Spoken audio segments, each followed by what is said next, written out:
First, we maintain the system which gives any opposition the opportunity to displace us peacefully. And we allow the system. We have not interfered with the civil service, we have not interfered with the judiciary, we have not interfered with the parliamentary procedures on the system, police and so on. And if you can win an election, so be it. And at some time, some place, we will not be able to find a team which can equal an opposition team. And that day we deserve to be out. If we become corrupt, if we become inefficient, we can't deliver, we're out. Now, what if we have a freak election? As we may well have, because many voters now tell you openly, you know, my family,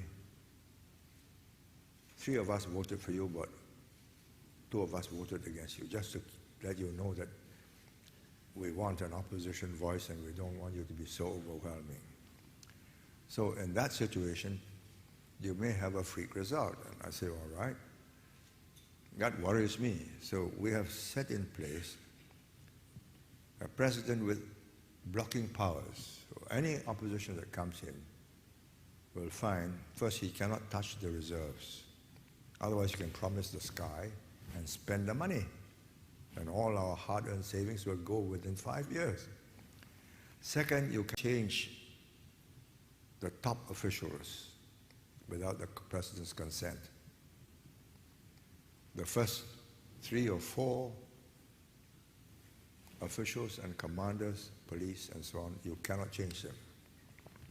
And if they retire and you want to appoint a new one, the president must approve. And all the government funds, any raiding of the funds, even under our control now, PAP, must be approved by the government, by the president, who has a council of presidential advisors who are very well versed, experienced economists, businessmen, who will advise the president yes or no. Now, why should we do that if we expect to overturn an election? We expect, if we are voted out, to stay out and hope that within 1 term, that new government, incompetent, unable to deliver, will be out. And there's enough core competencies and the funds to enable a fresh PAP government to revive the system. Why do you think we put in all these safeguards? I spent 15 years thinking out these safeguards and finally persuaded my younger colleagues that we needed this, because they can't guarantee that they'll each time produce a better team than the opposition, just because you've done that in the past. I don't see any problem in the next election, probably the election after that, but if we don't find a good team in the election after that, and the opposition gets a good team together, we are at risk. That's the way it is. You know, one of the first lessons I learned when I went to LSE for 1 term, I attended Harold Lasky's lectures because he was a great preacher, you know, he was a great orator and a lecturer.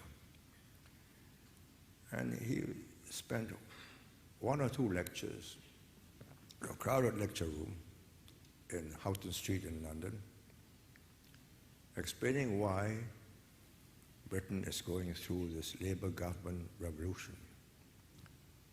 He said, if you don't have a system where you allow change and fundamental change by consent, you will have a revolution by violence. And this is because the British have allowed and the middle class acquiesced in the change, and later on adopted the National Health Service and a whole host of other social security measures. There was no revolution in Britain as the middle class became less and less well off. He says, so I learned, the first lesson I learned in politics is, you either have a revolution by consent, constitutionally, or a revolution by violence. If we block all possibilities, we must expect violence. And in that violence, eventually the army won't shoot. because you are in the wrong. I mean, that's what happens in Africa. So the army goes in and holds up the president and often shoots him.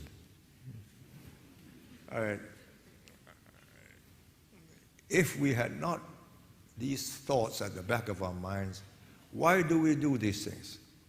Now, you're a novelist. I don't know what you dream of or what you imagine, but find a reason why we should do that just to bluff the people, that in fact we're preparing a coup and all the army commanders are our children or relatives.